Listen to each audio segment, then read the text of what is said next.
From Interior Alaska's most trusted news source, this is the Fbx Evening News Weekend Edition.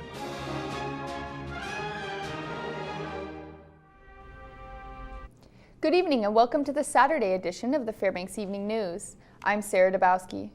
Our top story tonight, a Fairbanks man charged with felony second-degree assault was released on bail at the Fairbanks-Rebinowitz courthouse today.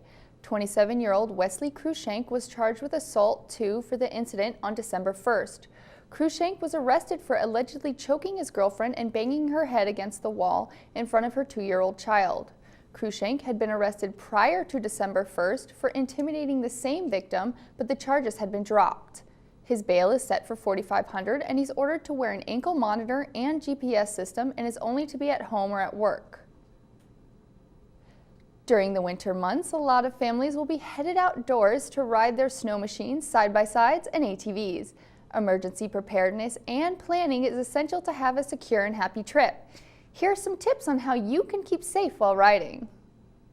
Snow machines, side-by-sides, and ATVs are a big part of life in Alaska. They are exciting, but can also be deadly. Here are some tips to follow if you are out riding this winter. Tip number 1, plan and share. Let someone know where you are going and when you will be back. So definitely the trip plan is the biggest number 1 tip. Have your trip plan in place. Leave that with somebody you trust, somebody that's going to know what time you're expected to be home, and start the search and rescue process when you don't show up on time. Tip number 2, pack emergency gear. Every rider should have a bag full of gear in case of emergency. 93% of search and rescue subjects are found within 24 hours. Dry gear, having a change of clothes is also another thing. Ways to make a fire, especially wintertime, to stay warm, safety blanket. Tip number 3, stay put and stay positive. If you find yourself stuck or stranded, stop. Do not leave your machine. Change your attitude from trying to find your way home to focusing on building shelter and keeping warm. When you are lost, when your plans have changed somehow, the first step is don't wander off. The vast majority of people don't stay put, and statistically you have a very, very small chance of actually dying in the wilderness if you do stay put. No tips can beat proper survival training. If you would like to learn more about free training with the Wilderness Search and Rescue, check out webcenter11.com. Sarah Dabowski reporting. A team of electronics students in Fairbanks are ramping up efforts to win the nationwide Verizon Innovative App Challenge. This is after they secure a win for the statewide portion of the competition for Lathrop High School. The Verizon Innovative App Challenge is a competition for middle school and high school students. Winners are chosen by industry experts and by popular vote for ideas regarding phone applications that address a need in the local community. 5 participating students at Lathrop High School are calling their app Digital Electronics. It's essentially a teaching tool for students in rural communities that wouldn't have high-tech computers to make and learn about digital electronics and technology. The Lathrop senior Aiden Fish says his team's app idea won $5,000 worth of grant funding for Lathrop High School. However, he adds the team is gearing up to win the Best in Nation title and make their app a reality. Well, now we're kind of trying to get the public to see that our idea is this cool thing, and once they vote enough, then Verizon will see that everyone likes our idea, and then hopefully they'll give us enough money to actually produce the app. So right now we have the design and how we're going to make it, and with the $15,000 we'll get the expertise from experts from MIT to help us actually build it. Following a gold medal performance at the U.S. Nationals in October, North Pole native Joseph Conley won another gold medal and helped set a new national record last week at the 2015 U.S. Parachute Association National Collegiate Parachuting Championships. The championships are the oldest and biggest collegiate skydiving event in the world, held at the Florida Skydiving Center. Conley is a cadet at the U.S. Air Force Academy in Colorado Springs. He and his team won gold in the 4-way open formation skydiving event. Conley's team also set a new national record in the 6-way speed event, in which the team tries to build a pre-designated formation in the fastest time possible. The team set the record by completing a formation in a blazing 5.2 seconds. The competition drew more than 100 collegiate skydivers from around the country. Conley is a senior majoring in geospatial science. He has completed more than 500 skydives. When we come back, we spotlight another one of the 21 agencies that make up the United Way of the Tanana Valley. We'll have the details. Also, we revisit Alaska's top military events and how they could affect the interior residents in the future. Those stories when we return. Stay with us. Welcome back. The state of Alaska is regarded as a top strategic military location, according to many local, state, and national leaders. Ryan Grime revisits the top military events in Alaska during 2015 and how those events could affect interior residents in the near future.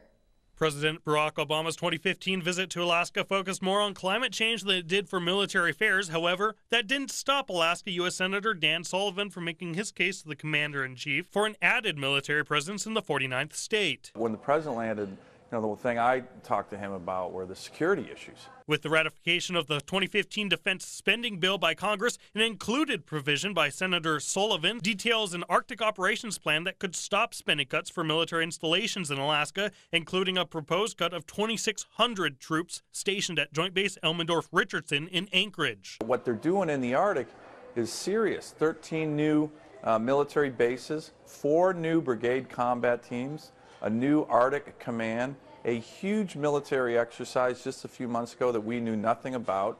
And when they are doing that, and at the same time we're withdrawing, literally, the Arctic troops and the Arctic capability we have exists right here with our wonderful troops in Alaska.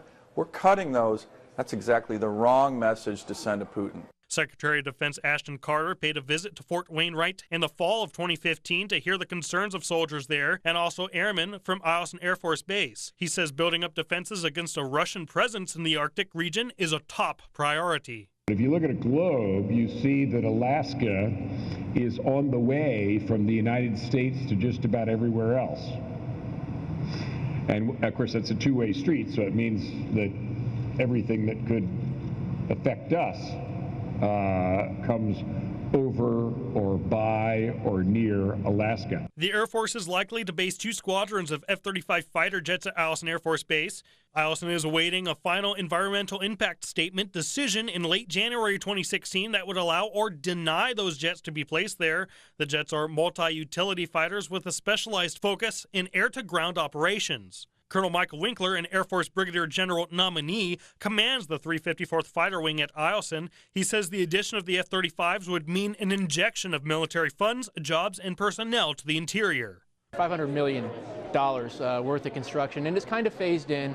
You'll see a little bit of that construction happening in fiscal year 16, mostly for a new simulator building. Fiscal year 17, we really get into our heavy construction summer where we're building new hangars and a bunch of new buildings. So we'd like to get some heated hangars to put those jets in so that we can operate through the Arctic months. And then the rest of them are basically just new squadron buildings and other support buildings that are going to be required. This is Ryan Grimes reporting. There are 21 agencies that make up the United Way of the Tanana Valley. And here's Mike Schultz with more on one of them, the Presbyterian Hospitality House. The mission of the Presbyterian Hospitality House is to correct the problems of Alaska's troubled youth and families so that they contribute to the social and financial well-being of their community. Drenda Tigner is the Chief Executive Officer and says the United Way plays a major role in helping the kids to move on through their recovery process. We have 100 children at any one time, plus lots of kids that are leaving and trying to be on their own. And United Way allows us to do things like help them with their food or help kids with their clothes for work if they need special uniforms for work. United Way helps us to cover a deposit for a utility or rent for kids. During her more than a quarter century with the Hospitality House, what is Drenda most proud of?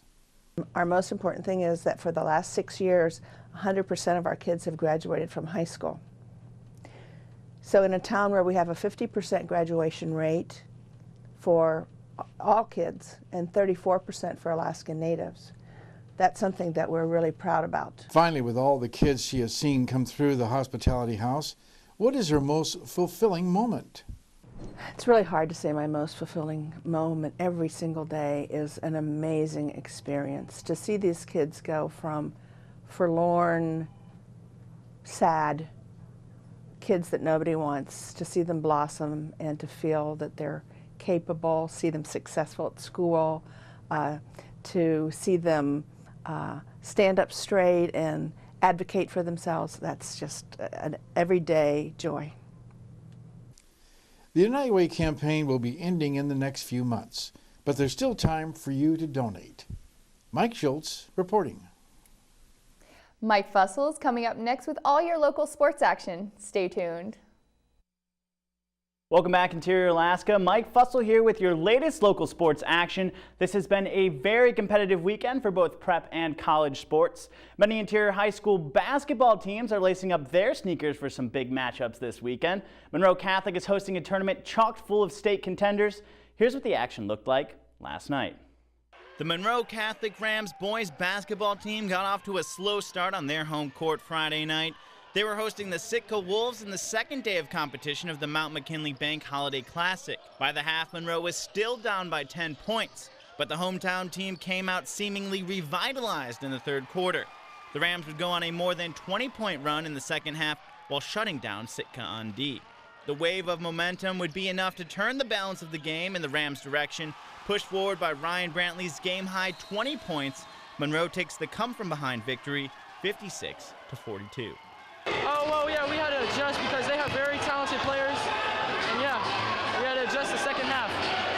Look, we're only down by 10. We can still come back. Don't put your heads down, and we can still have confidence and play the game we love.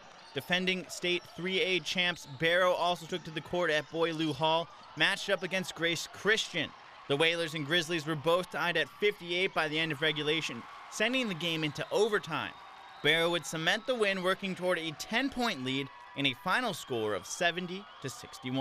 It was really good because coach just tells us to be ready, come off the bench and be ready, stay focused on the game. That's exactly what we did.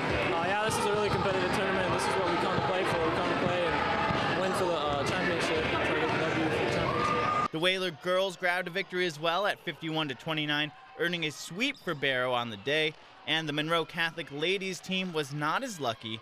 They fell to Sitka 40-27. And the Alaska Nanook ski team is keeping competitive in the 2016 U.S. Cross Country Championships at Michigan Tech.